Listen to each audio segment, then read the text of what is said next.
एक ऐसा प्रोसेस है जिसमें हम कन्वर्जन करते हैं बेटा किसकी, रिएक्टेंट की, किसमें, प्रोडक्ट में। तो डेफिनेशन क्या हो जाएगी, conversion of reactant into product is called chemical reaction. ठीक है, कन्वर्ट करना रिएक्टेंट को किसमें, प्रोडक्ट में, इसे हम क्या कहते हैं, that is called chemical reaction.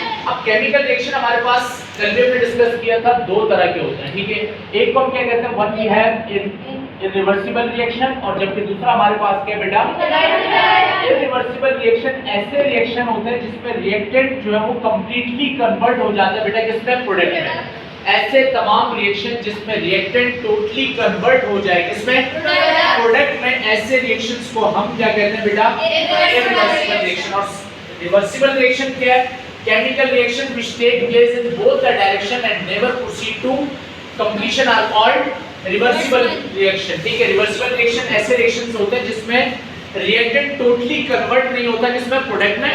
और ये जो प्रोसेस है डायरेक्शन में, ये बार-बार क्या हो रहा होता है बेटा, प्रोसीजर में आ रहा होता है। ठीक है, मतलब फॉरवर्ड भी जा रहा है और बैकवर्ड भी जा रहा है। लेकिन आसान भाषा में आप ये कह सकते हैं कि सर ऐसे रिएक्शन जिसमें रिएक्टेंट टोटली कन्वर्ट हो जाए किसमें, उन्हें हम क्या कहते हैं, इरिवर्सिबल। इसकी डायरेक्शन क्या होती है, वन साइडेड होती है। इसकी डायरेक्शन क्या होती है, वन साइडेड। ऐसे रिएक्शन जिसमें रिएक्टेंट टोटली कन्वर्ट ना हो किसमें, प्रोडक्ट में, ऐसे रिएक्शन को हम क्या कहते हैं, और इसकी डायरेक्शन क्या होती है बेटा, टू साइड होती है, फॉरवर्ड एंड बैकवर्ड। तो यहाँ पर अगर आप एक इक्वेशन देखें तो यहाँ पर मैंने जिंक का रिएक्शन करवाया बेटा किसमें, H2SO4 सल्फ्यूरिक एसिड में। ठीक है, तो जिंक का जब मैं रिएक्शन सल्फ्यूरिक एसिड से करवाऊंगा तो ये जिंक कंप्लीटली कंबाइन हो जाएगा किसके साथ, सल्फेट के साथ।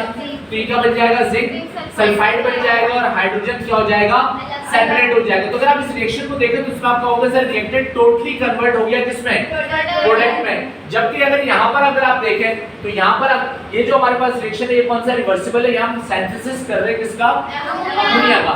तो सिंपल अगर इक्वेशंस लिखी हुई है और आपसे पूछा जाए कि बताओ ये रिवर्सिबल है या रिवर्सिबल है, तो सर आप इक्वेशन को देखकर आसानी से पता कर सकते हैं कि ऐसी इक्वेशन जहां पर सिंगल डायरेक्शन है, जहां पर सिंगल डायरेक्शन। अच्छा, जरूरी नहीं है कि रिवर्सिबल में डायरेक्शन हमेशा फॉरवर्ड हो, जरूरी नहीं है, बैकवर्ड भी हो सकती है, लेकिन सर जो भी डायरेक्शन होगी वो क्या होगी, सिंगल होगी। ये बात ध्यान में रखिएगा। और रिवर्सिबल के अंदर डायरेक्शन फॉरवर्ड भी होती है और बेटा बैकवर्ड भी होती है। इसके बाद हमारे पास जो टॉपिक है that is called chemical equilibrium, that is called chemical equilibrium. याद रखिएगा बेटा, केमिकल इक्विलिब्रियम का इररिवर्सिबल रिएक्शन से कोई लेना देना नहीं है। केमिकल इक्विलिब्रियम सिर्फ रिलेट करती है बेटा कौन से रिएक्शन के साथ, रिवर्सिबल रिएक्शन के साथ। तो इन अ reversible chemical reaction when the rate of forward reaction is equal to the rate of, कह रहे chemical equilibrium वो है जिसमें rate of forward, कल मैंने आपको बताया था रेट ऑफ रिएक्शन